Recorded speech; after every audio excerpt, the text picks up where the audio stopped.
เอาหนึ่งส่วน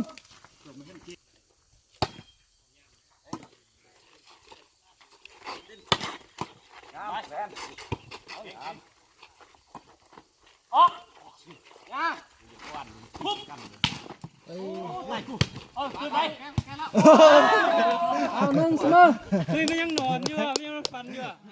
เฝ้าพูดอ่ะเฝ้าสุด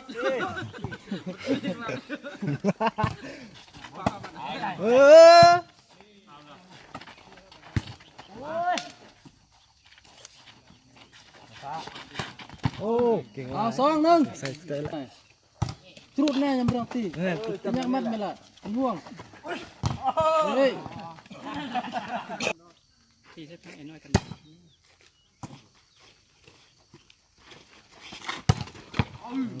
เอาสามสองน้ำหูนึ่งไปนึ่งมาเอาสี่สองห้าสอง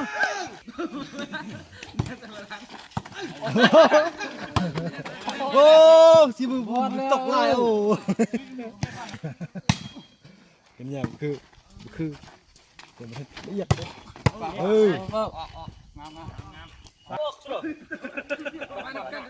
งามนี่โอ้ยเลย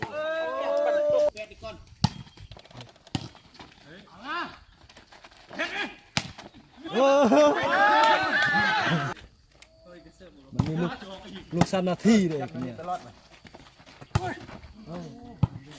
6 8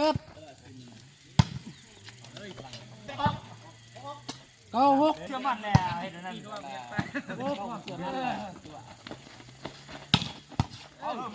มันละ9 7โอ้ศูนย์อินโดนีเซียรัสเซีย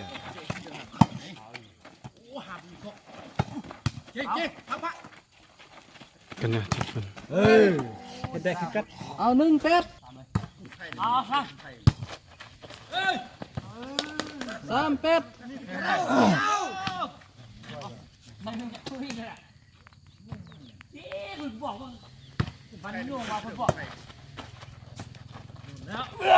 โอ้สัญญาเก่งโอ้4 84 8ลูกเดียวจบตัก